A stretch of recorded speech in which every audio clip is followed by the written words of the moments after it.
Amanhã, né? No caso será o dia comemorativo, né? Das mães. Eu gostaria de deixar um versículo para... Apesar que as mães sumiram, né? Só tem duas. Cadê as mães? Mas aí eu vou deixar aqui e as outras vão dar o recado.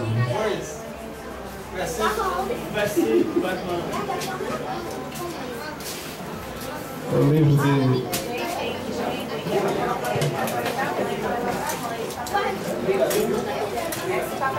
No livro de Provérbios, capítulo 30. Esse papelzinho é para levar para a mamãe, viu? Posso mandar agora para ele.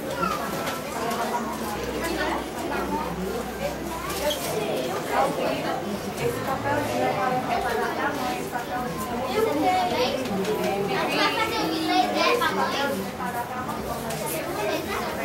Fica sagrado, pastor? Fica sagrado? Provérbios capítulo 31 e o versículo 28 em diante, que diz assim, a partir do versículo 26, que diz assim: abre a sua boca com sabedoria, e a lei da beneficência está na sua língua. Olha pelo governo de sua casa e não come o pão da preguiça. Levantam-se seus filhos e chamam-no bem-aventurada, como também seu marido que a louva, dizendo: muitas filhas obraram virtuosamente, mas tu a todas és superior. Enganosa é a graça e vaidade a formosura, mas a mulher que teme ao Senhor, essa será louvada. Deus os abençoe. Nós estamos na lição 7, praticamente a metade, né? Como o tempo passa rápido. E estamos na quinta igreja, a igreja de Sardes. Segundo a nossa lição, está dizendo aqui, Sardes, a igreja morta.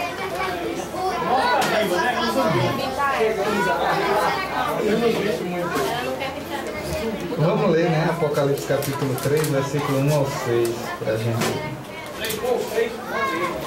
Agora mesmo, vamos lá.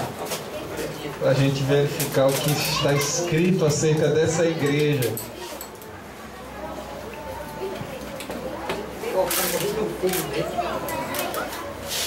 E ao anjo da igreja que está em Sardes, capítulo 3, versículo 1 ao 6 de Apocalipse.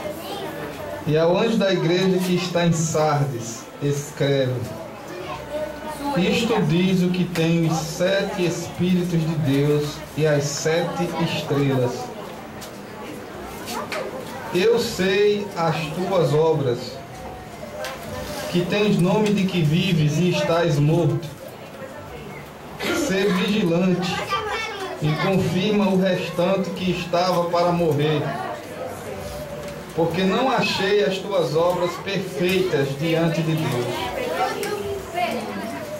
Lembra-te, pois, do que tens recebido e ouvido, e guarda-o, e arrepende-te. E se não vigiares, virei sobre ti como um ladrão, e não saberás a que hora sobre ti virei. Mas também tens em Sardes algumas pessoas que não contaminaram suas vestes, e comigo andarão de branco, porquanto são dignas disso.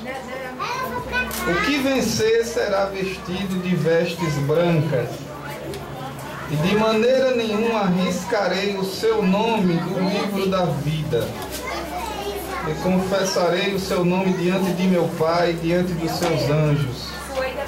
Quem tem ouvidos, ouça o que o Espírito diz às igrejas. Amém.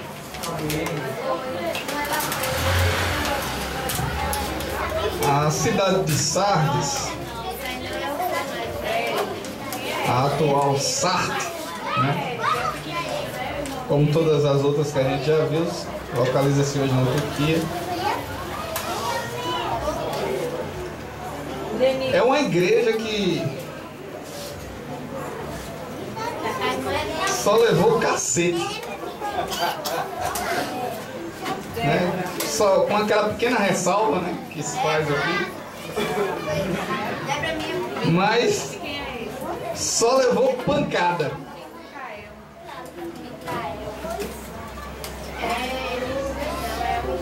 Sardes era considerada uma fortaleza militar, ou seja, era uma cidade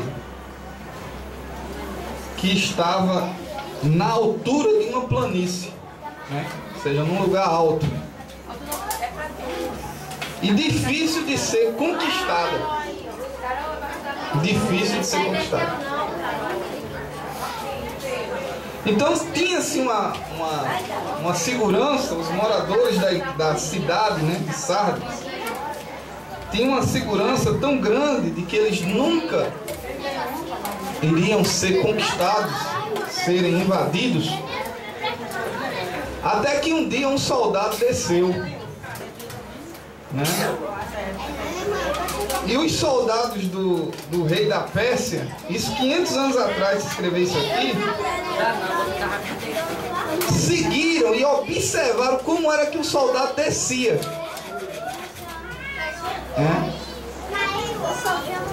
E aí, quando foi de noite, subiram pelo caminho e tomaram a cidade, que segundo os moradores nunca poderia ser tomada. Então parece que é diante dessa falsa segurança que depois de 500 anos,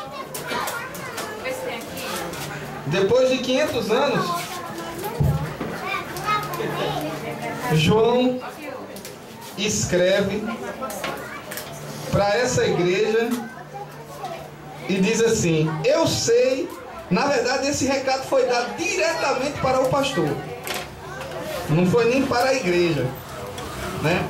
Claro que nós temos a igreja por aí, por trás, né? Mas o recado foi dado direto para o pastor. Eu sei as tuas obras. Aí Jesus está dizendo assim: olha, pastor, você tem o nome de que está vivo. A sua fama na sociedade é que você está vivo. Mas eu sei a sua real condição.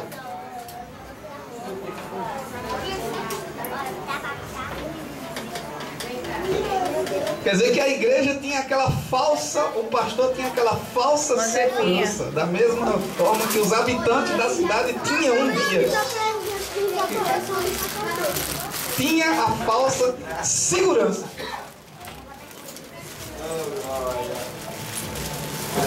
Pratica não deu pra nada, não foi prática. Ou seja, os habitantes de Sardes viveram durante muitos anos da fama e nunca se preocuparam em se resguardar.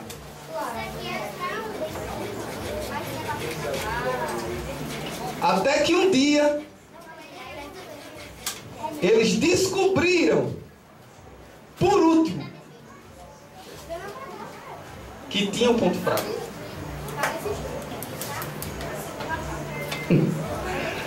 Porque é triste quando o nosso inimigo descobre antes do que nós o nosso ponto fraco.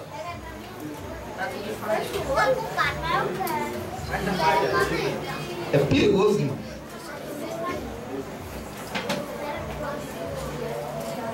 Porque quando a gente sabe antes, a gente se previne. Se não se prevenir é porque não quer se prevenir, mas se previne. Mas o inimigo descobriu primeiro qual era o ponto fraco da cidade de Sardes. E destruiu-a, conquistou. E quando os moradores se deram por conta, a cidade estava no chão.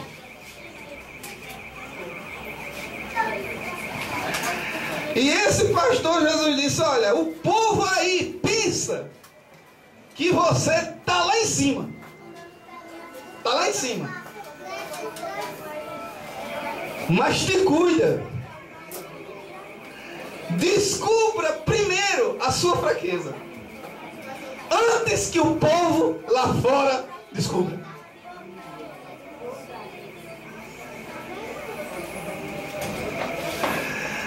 Eu estou fazendo esse favor de dizer a você que você está morto, para que as pessoas lá fora não descubram. E quando elas descobrirem, você já está que nem aqueles ossos secos. E aí a vergonha vai ser grande, a decepção vai ser grande, o escárnio vai ser grande, o sal vai ser pisado pelos homens. Então é melhor você arrumar a sua vida agora, antes que a sua fama caia.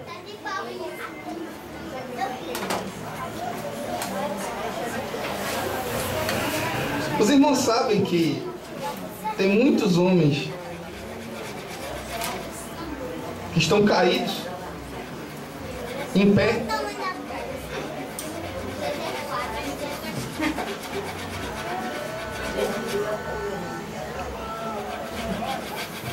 Porque você vê alguém caído, não é novidade. Você chuta, você passa por longe, como fizeram com o pobre judeu lá que estava caído, porque ele estava caído.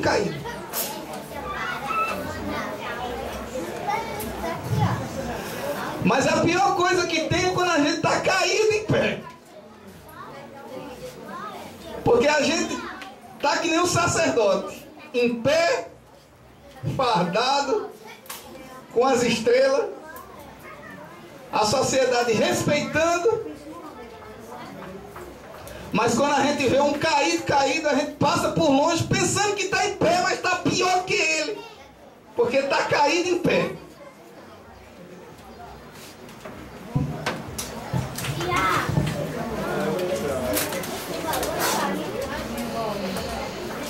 E a pior coisa que tem, irmãos, é a gente discutir com Deus e querer mostrar para Deus, porque já mostrar para as pessoas já é difícil. E Deus dizendo: você está morto, e você querendo provar para Deus que você está vivo.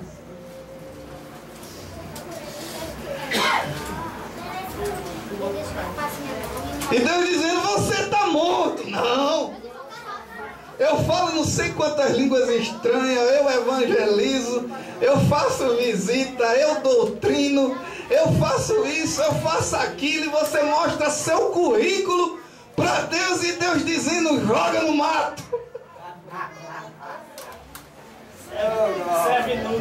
Joga no lixo. Mais importante que a obra que você possa fazer para Deus é a obra que Deus quer fazer em você. É você. Você é mais importante para Deus do que essas 300 almas que você ganhou.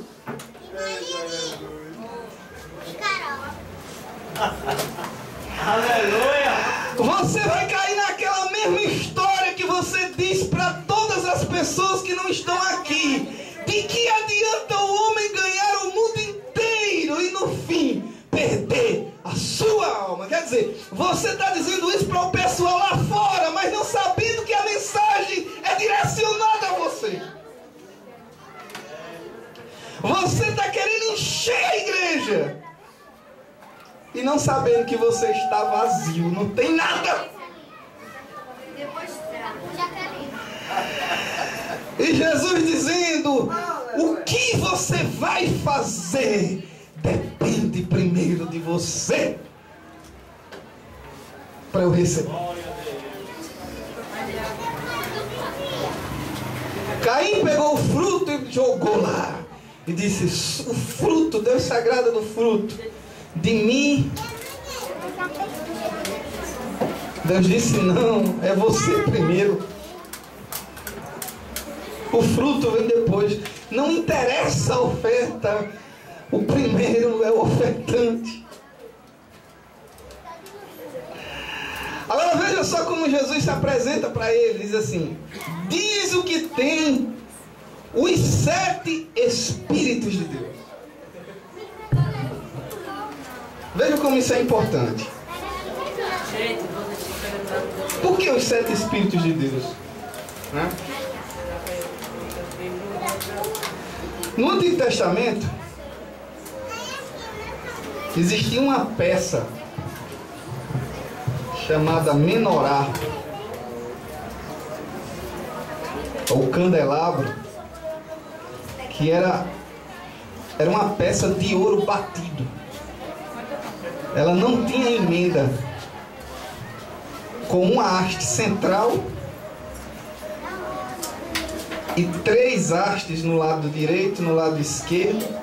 Ou seja, era uma luminária, era um suporte para lâmpadas, né? E em cima se colocava lá o azeite e tocava fogo e ficava 7 lâmpadas acesas.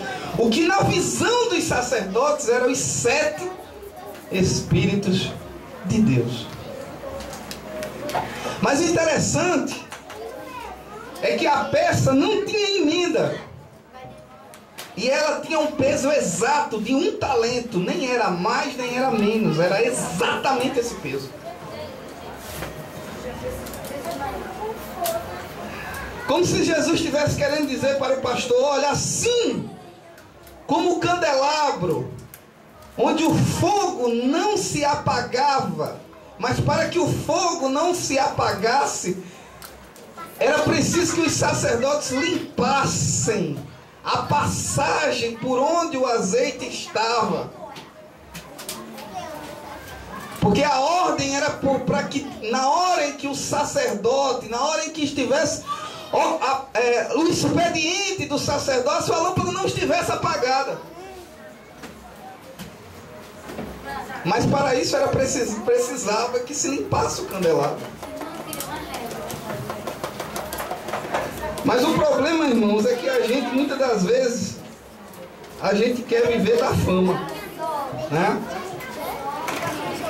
Eu digo sempre que a gente, um certo tempo na igreja, a gente acha que é tipo um concurso. A gente é funcionário público de Deus, que tem estabilidade, pode fazer greve, pode fazer o que não vai ser colocado para fora.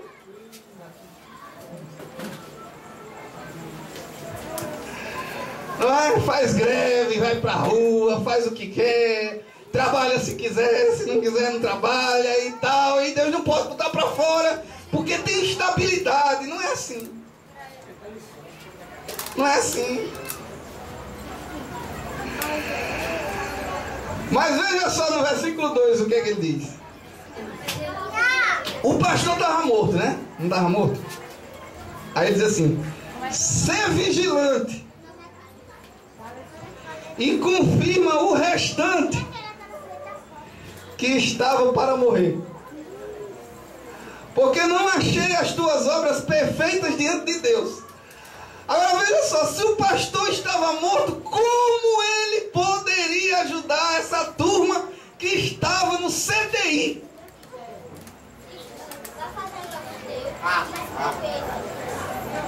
Jesus disse: eles estão para morrer. Vê se pelo menos esses. Para tu entregar a tua mãe.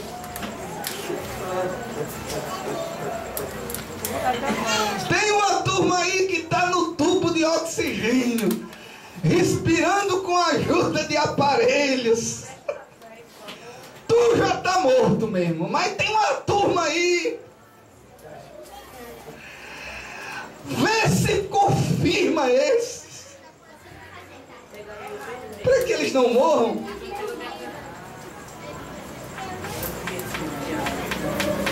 Imagina aí um pastor morto, agora ele tem que ajudar outras pessoas a não morrerem, a não terminar de morrer.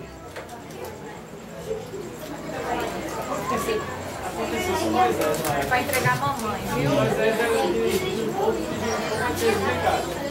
Vai dirigir, mas não vai entrar.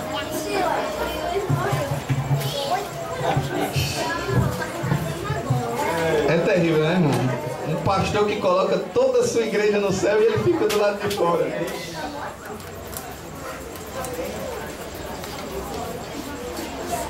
Trabalhou em vão. Foi, porque não levou, não foi, ele não foi. O que adiantou? Ganhou o mundo inteiro, perdeu ele. Esse foi literalmente. Porque não achei as tuas obras perfeitas diante de Deus. Mas aí Jesus dá a receita para ele. Como era que ele iria salvar a turma lá que estava morrendo. Lembra-te, pois, do que tens recebido e ouvido, e guarda-o, e arrepende-te. Irmãos, o segredo não é a gente descobrir uma unção nova. Porque unção nova, coisa nova, renovação aí a gente vê todo dia. Coisa nova tem todo dia tem coisa nova aí. Tem poder novo, palavra nova, mensagem nova, que parece com o evangelho, mas não é evangelho. O segredo é a gente lembrar do que a gente recebeu. De quando a gente era novo convertido. Porque quando o tempo passa a gente acha que virou velho convertido. Quando vira velho convertido, irmão, pronto, acabou-se. Mas o segredo era quando a gente começou. É a gente amadurecer sem perder a pureza e a simplicidade. Porque muitas das vezes a gente amadurece, mas fica cínico. Passa o tempo e a gente fica cínico. A gente fica tão, muitas das vezes, calejado com as coisas que a gente vê, que a gente nem deixa as coisas de Deus, que são de Deus, entrar mais na nossa vida. Porque a gente pensa que todo mundo está errado. E que todo mundo não presta. E esse é o grande perigo. Porque aí a gente se afasta de vez. Mas Jesus disse para ele: lembra-te, pois, do que tens recebido e ouvido.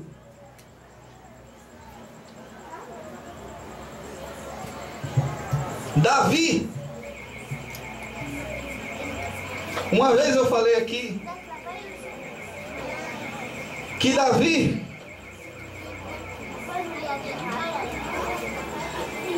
é aquele homem que um dia disseram para ele: olha, se você matar Saul aqui, o reino é teu. Ele está dormindo. E Davi teve a hombridade e o caráter de dizer: eu não posso tocar no ungido do Senhor. Seria muita covardia matar um homem dormindo.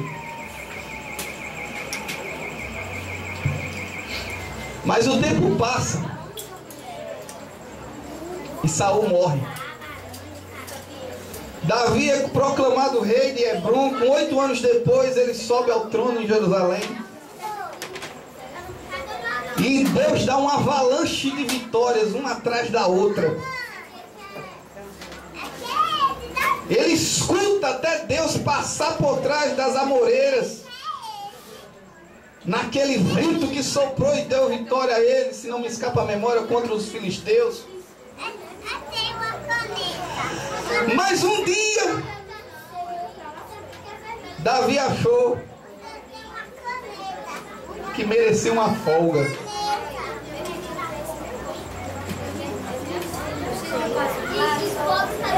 que chegou a hora de fazer greve e pedir um aumento de salário.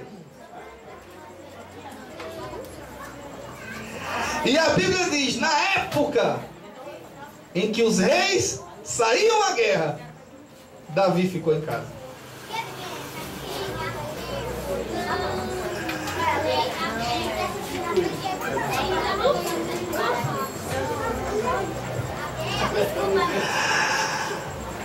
Triste quando o homem está no lugar errado, no tempo errado. Era o tempo dele sair. Ele ficou.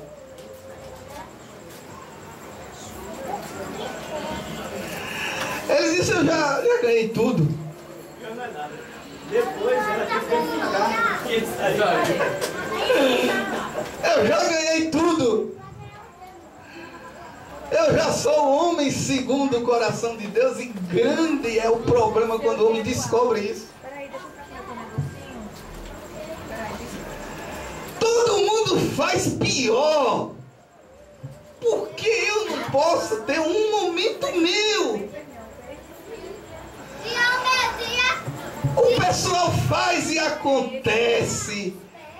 Se veste como quer, anda como quer, veste como quer, diz o que quer.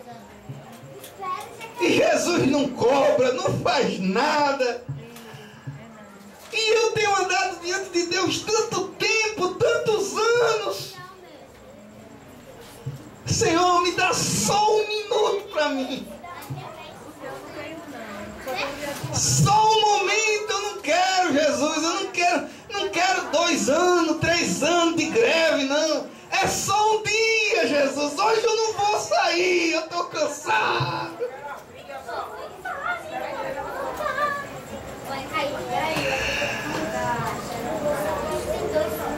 Oh, maravilha.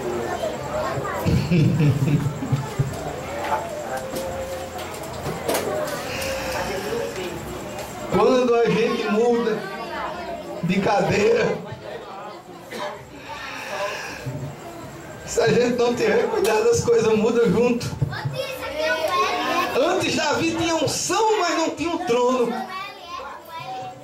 Agora ele tinha um trono, mas estava perdendo a unção. Oh, glória. E só bastou uma olhada por cima da janela do palácio, na varanda do palácio. Só bastou isso.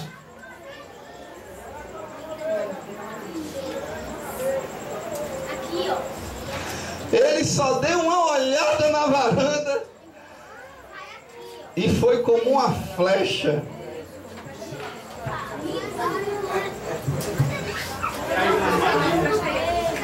Oh, maravilha. Porque o diabo, ele só quer uma oportunidade.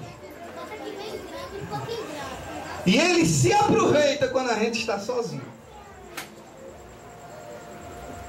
Ele só vem nos tentar quando nós estamos sozinhos. Quando a gente está distante dos olhos da igreja, dos olhos do pastor, dos olhos da sociedade.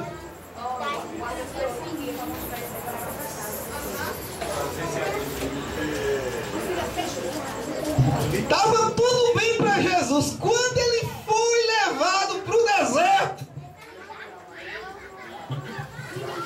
o diabo chegou junto. Mas não foi assim que chegou, não. Ele esperou 40 dias. Quando ele viu que Jesus estava fraco, fisicamente falando, ele chegou.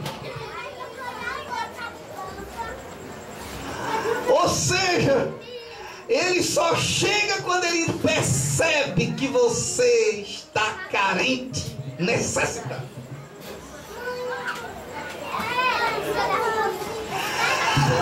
Davi estava foragido, sem casa, sem comida, só com seus valentes lá, que eram homens que matavam até com a unha.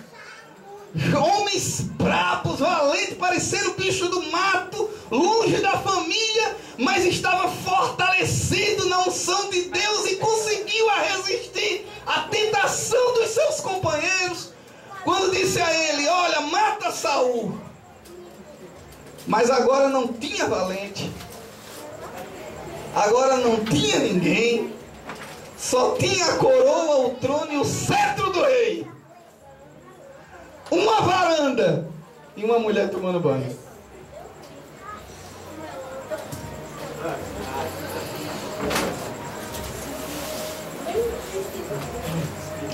E aí o homem que teve coragem de não matar um homem dormindo, matou um homem que ele nem conhecia.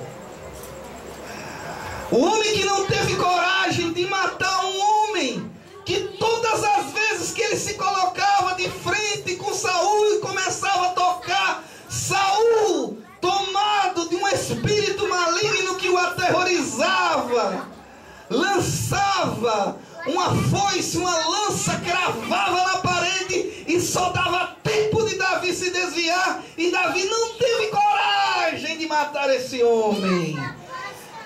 Mas agora no trono, quando ele pensava que estava vivo, ele agora mata um homem que nunca fez um mal a ele nem conhecia.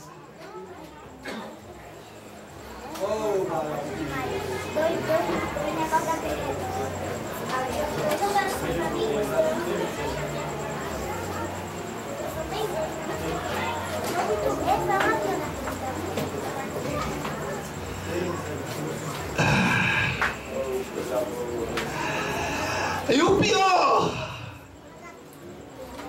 matou com não sei quantas mulheres, tomou e ficou vivendo da fama.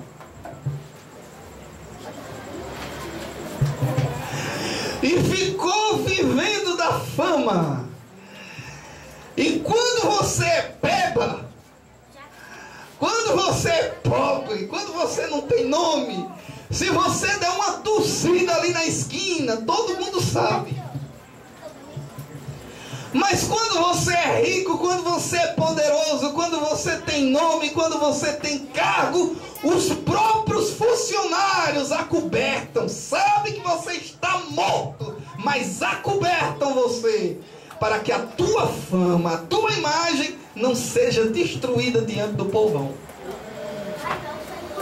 Ai, Jesus. Aleluia.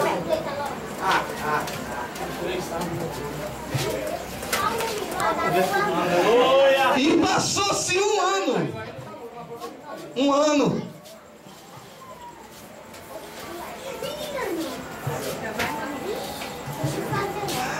Mas Deus que pune Saul é o mesmo que pune o homem segundo o coração dele. E de repente usa o profeta que tantas as vezes tinha sido usado por Deus para dar mensagens favoráveis a Davi. E eu admiro o homem quando é realmente um profeta de Deus, porque ele tem coragem de falar favorável ao homem que ele é amigo, mas também tem coragem de repreendê-lo na cara quando ele está errado. Não interessa se ele é amigo do rei, mas a mensagem é de Deus, ele tem um compromisso com Deus. E Natan chegou, Natan soube, sabia do que estava acontecendo e remoeu, até que um dia Deus disse a ele: conta essa história e solta na cara de Davi. Solta. Porque Davi está pensando que está vivo, mas eu sei a situação dele. O povo não sabe, mas eu sei. E Natan começa contando uma história de um homem que tinha um rebanho com não sei quantas ovelhas.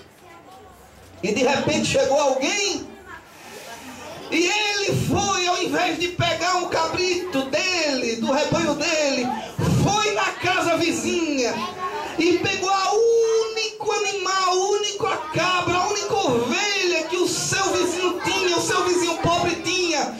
tomou, matou e deu ao seu convidado. E depois Natan diz: o que se deve ser feito a esse homem?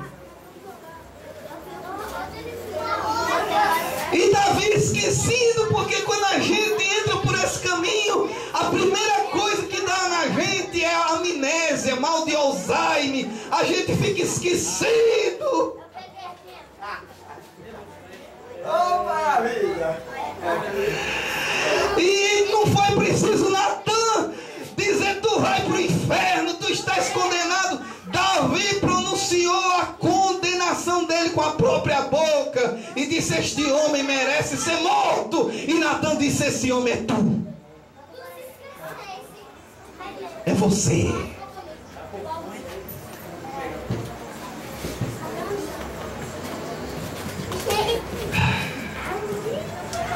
Ainda bem que Davi, com toda a desgraça, ainda tinha o temor de Deus. Porque, irmãos, vale mais você conversar com uma pessoa, com um pecador que está todo desgraçado, mas que tem consciência da sua situação, do que um homem que está soberbo, cheio de lauréis, cheio de fama, e você vê que ele está com a vida desgraçada, mas ele está soberbo, ele resiste à palavra.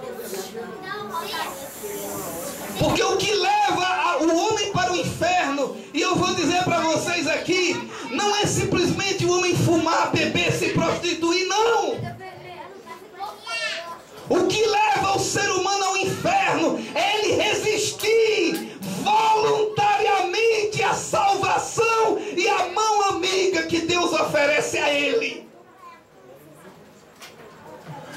Porque prostituído ele está, caído na sarjeta ele está, mas se Deus chega com a mão amiga e diz: eu estou aqui para te ajudar, e tu de maneira deliberada, voluntária, vira a cara para Deus. Não é Deus que está te jogando para o inferno, é você que está indo com seus próprios pés,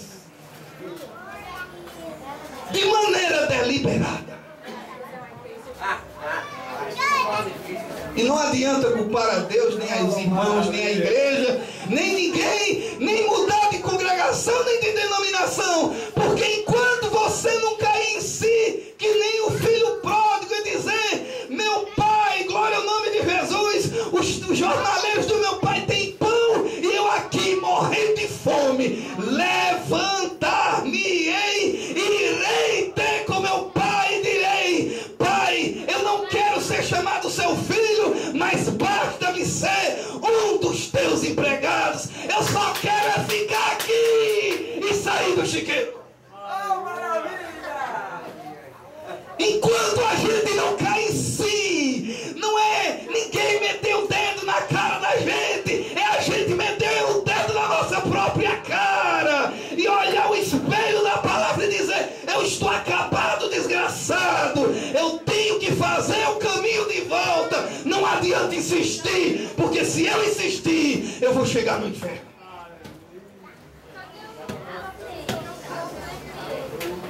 É voltar.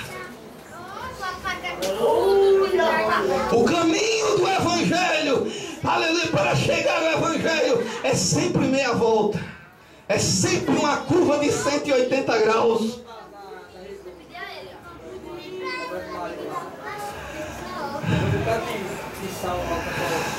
Deus disse através de Natan: você fez e todo mundo acobertou, mas eu vou tirar a coberta, vou tirar o lençol, vou tirar a capa, vou tirar a máscara, vou tirar a colcha, vou tirar o edredom, vou tirar a fronha, vou tirar tudo e vou mostrar a tua situação diante do sol.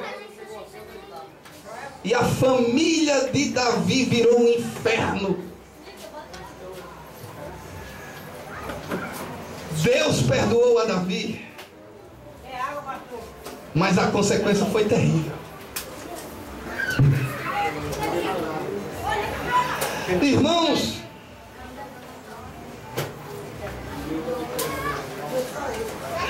a nossa felicidade, e aqui eu vou encerrar, é que no versículo 4, Jesus diz primeiro no versículo 3: se não vigiares, eu virei sobre ti como um ladrão e não saberás a hora.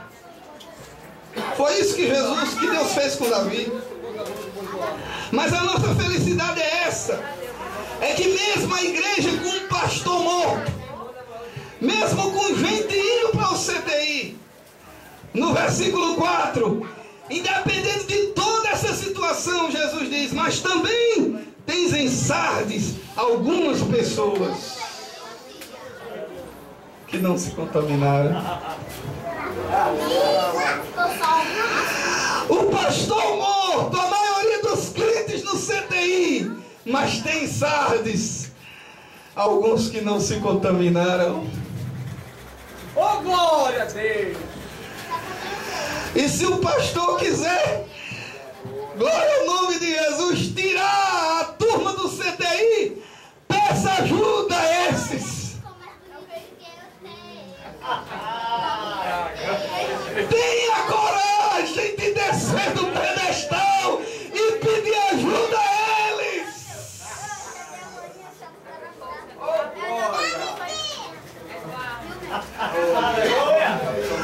O segredo é o remanescente, é o que ficou de resto. Estava uma multidão, 5.000 homens, fora mulher e criança. Alguns dizem que tinha 15.000, no mínimo, contando que cada homem casado tivesse um filho, que era improvável, porque judeu não usava métodos anticoncepcionais. E ter filho era uma riqueza para eles. E agora Jesus disse, quando os milagres aconteceram, o fogo caiu, mas o povo, irmãos, que se alimenta da palavra também sente fome material. E agora chegou a hora do evangelho prático. Quando o povo está com fome, não é fome de palavra, não, é fome de comida mesmo. É de feijão e arroz. E os discípulos estavam animados com o Pentecostes. Era fogo, discípulo pulando num pé só, fazendo aviãozinho, cortando laço. Mas quando chegou a hora de dar comida ao povo, eles disseram: despeda a multidão, Jesus. Mas não estava todo mundo aí marchando, cortando laço. Mas na hora de dar comida ao povo, manda o povo embora. Oh, glória! Não é? Falou em amor, mas na hora de exercer, na hora de colocar em prática, e manda o povo embora. Aí ficou com medo, aí o fogo acabou. Que fogo é esse?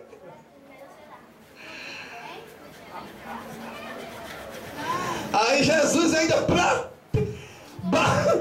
aperrear eles mesmo, ainda disse: é vocês que vão dar de comer a eles. Sem ter nem pra ele. Aí foi que eles ficaram perturbados.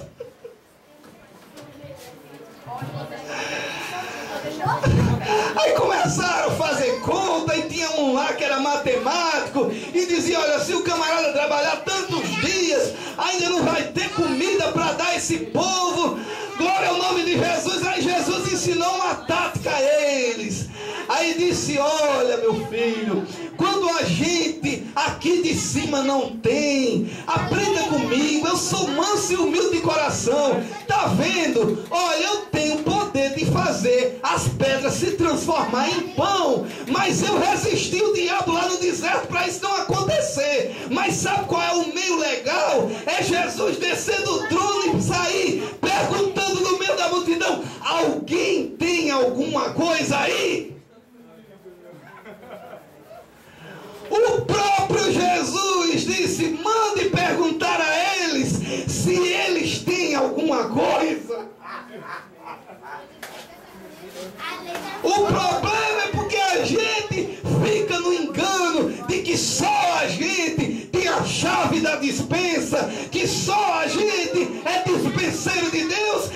gente muitas das vezes não respeita o menino que está no meio do povo com 5 pães e 2 peixes. Oh, maravilha! É isso, Jesus está dizendo, está vendo os barbados, velho, não tem nada, mas existe um remanescente aí. Você, se quiser colocar esse negócio para frente, chama o menino, chama o pirralho, glória ao nome de Jesus. E chama o pirralho, porque o pirralho tem um coração humilde, ele não vai fazer questão. Porque se fosse outro, dizia, olha, eu trouxe comida para mim, os outros que se virem. Mas o menino teve a humildade e a confiança de, aleluia, de largar a segurança material que ele tinha e entregar, louvado seja Deus, na mão de Jesus. Hoje o menino dizia assim, não, aqui é pago. Aqui é pago.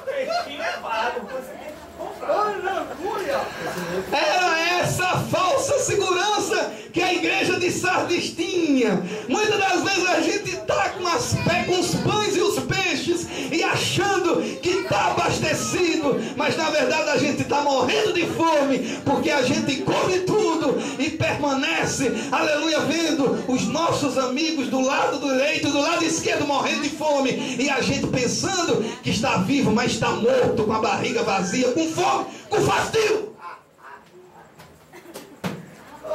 Eu vi uma notícia no site que me revoltou. A mulher morreu de fome. Eu não vou dizer bem alto. Será que não tinha ninguém com 5 pães e 2 peixinhos? Será que não tinha alguém, não tinha um remanescente, alguém que ficou de resto naquela igreja? O problema é que a gente tem, desculpa a expressão, mas eu vou falar, pedir arrego. Quando a gente não tem, a gente pede arrego mesmo.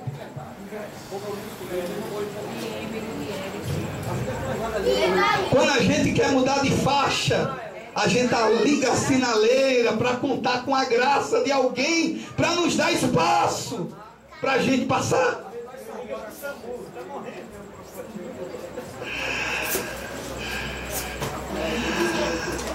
Conta com esses, pastor de Sardes. Você está morto, tem gente no CTI, mas tem alguém que ficou de resto. Conta com esses. Esses são os únicos que vão andar comigo de vestes brancas. Conte com esses. Que Deus os abençoe.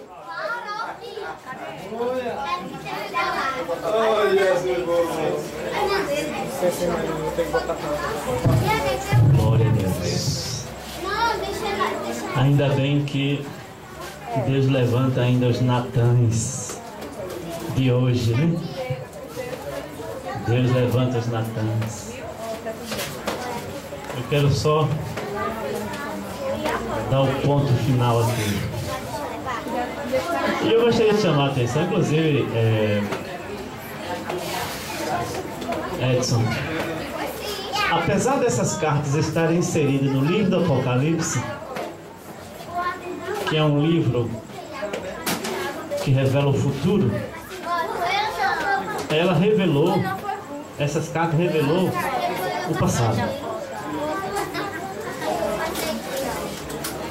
Porque nenhuma dessas igrejas existe mais.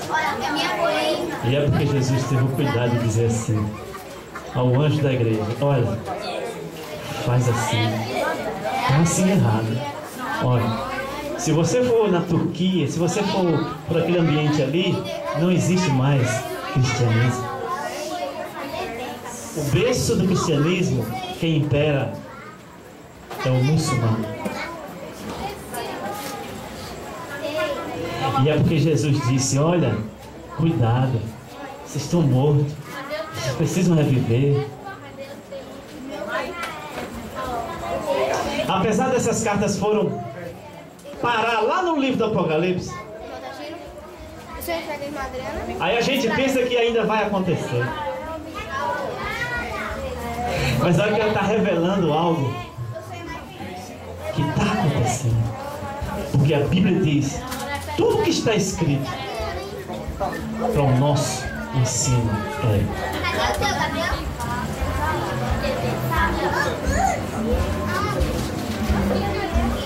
E quando a Bíblia diz assim, e quando o livro diz assim, tem nome de quem vive, mas está morto, me chama a atenção é quando você entra em coma. Você não está morto, mas você praticamente você não tem vida. Mas você não pode enterrar. Morre logo. É melhor morrer do que você ficar. E o pior não é nada, é que eles ficam naquela situação de entre a vida e a morte e fica dando trabalho para os outros. Porque o cara não faz nada, o cara está em coma e fica dando trabalho para os outros. Ou você morre logo ou você morre. Jesus disse, olha, eu prefiro que você seja frio ou quente, mas não seja morno, não. Porque a gente é como um sapo, né? O sapo você bota numa água quente, ele pula e vai embora. Mas se você bota ele numa aguinha fria, dentro de uma panela, com um foguinho embaixo, aí ele tá ali, aí a água fica morna, aí ele tá ali. Aí a água morna, aí ele tá ali. Aí vai esquentando e ele tá ali. Aí vai esquentando, daqui a pouco tá fervendo e ele não tem mais força para sair. Irmãos, deixa eu dizer uma coisa para você. Quando essa igreja, quando eu li essa igreja, quando eles têm nome de quem vive, mas está morto, é um trágico. É uma situação trágica. Porque nem está vivo, nem está morto. Aí o que é que acontece? Existe uma situação que nós chamamos de apostasia. E esse sentido de apostasia, quando o pastor Edson estava falando aqui, ele estava falando sobre a igreja morta, mas ao mesmo tempo esse versículo diz assim: ser vigilante e confia pro restante que ainda não morreu, então está lá, está vivo ainda. Então a igreja não morreu totalmente. Aí mais no versículo 4 diz assim: olha, também tem insados, que era a mesma igreja que tinha morrido, mas tem insados também que está de vestido branco. Vai andar de vestido branco comigo. Não tem gente lá que ainda está segurando. Não solta não, só sai no último pau de arara. Não sai não sai. Está lá segurando a rodilha, né? Aleluia. Escuta uma coisa. Nós estamos vivendo uma morte cerebral. Morte cerebral. Você pode até fazer doação de órgão por aí. Pode fazer doação de órgão para outras igrejas. Sabe, para outras igrejas? Porque é morte cerebral. Para onde você for, não tem jeito. Agora escuta uma coisa. Abra sua Bíblia aí.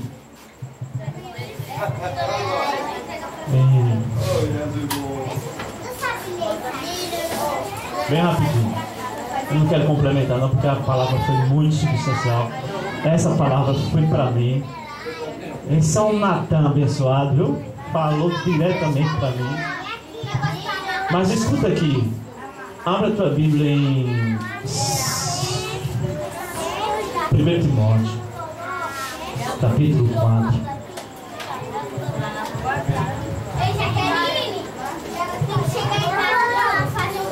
Escuta uma coisa. Mas o Espírito expressamente diz, pastor Edson, nos últimos tempos, faz o quê? Apostatarão alguns, não é todos, alguns da fé, dando ouvido ao espírito que enganadores e a doutrina de quê? De demônio. Escuta uma coisa. Isso aqui não é uma opção. Isso aqui é uma tendência do que vai acontecer. Você não vai optar a não ser apóstata ou ser apóstata. Por quê? Porque os tempos farão isso.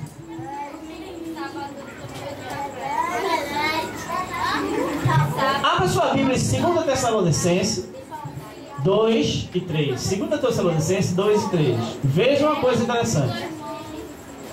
2 Tessalonicenses 2 e 3. Lê aí. Ninguém de maneira alguma vos engane. Sim. Porque não será assim Antes. sem que antes venha O quê? a apostasia. Pronto. O que mais? E se manifeste Sim. o homem do pecado, Pronto. o filho da perdição. Pronto. Aonde está esse homem do pecado e o filho da perdição? Olha, para, Gabriel. Essa é a condição apóstata. Ah, se eu vou Gabriel parar. Quando ele falava aqui que tinha gente que estava no poder seco por dentro, é tipo vitrine, não tem aquelas bonecas, né, que botam os modelos, aqueles manequins que botam os modelos, que só é aquele boneco? Vitrine, é muito bonito. Olha que vitrine. As igrejas hoje são verdadeiras vitrines.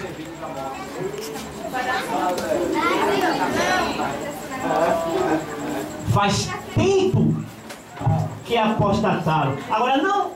O pior, quando eles é porque eles não sabem, eles não percebem que saíram. E realmente, porque não é uma opção.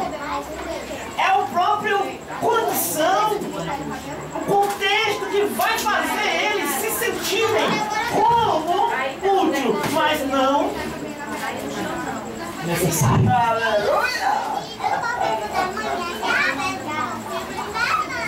Entende? Você sabe por quê? Eu vou ser bem rápido. Você sabe como Saulo perseguia Jesus? Aí Jesus chegou para ele e disse: por que tu me persegues? Aí a gente pega esse texto e joga que a igreja da gente foi que foi perseguida. Olha o tempo. Saulo fazia parte da igreja. Saulo fazia parte da igreja. E sabe quem era que Saulo perseguia? O que a igreja pregava.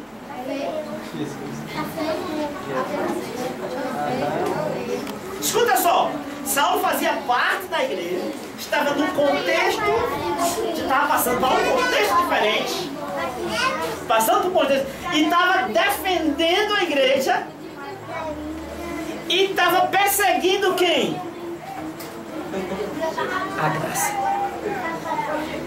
Ele com a lei, defendendo a lei, estava perseguindo a graça.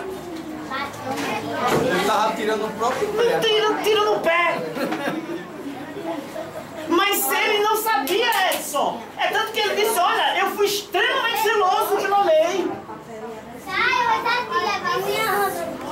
E as pessoas aí, meu irmão, estão extremamente zelosas pelos evangelhos, defendendo a fé, apologetas. Eu sou o da apologeta.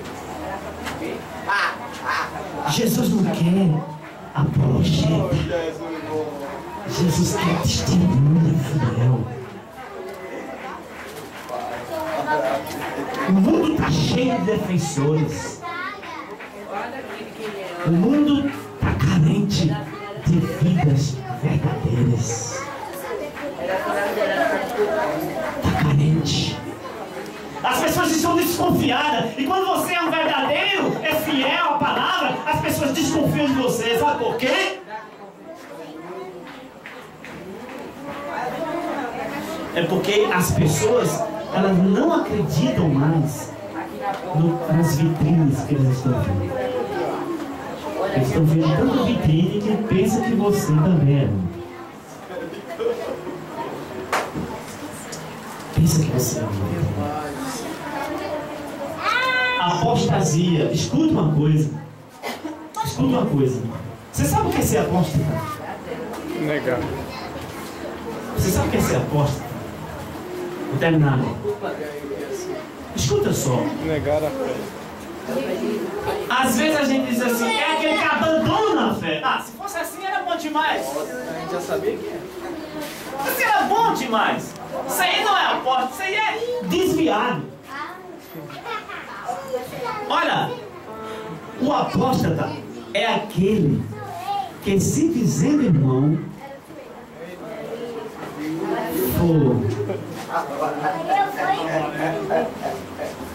devassa, aparenta.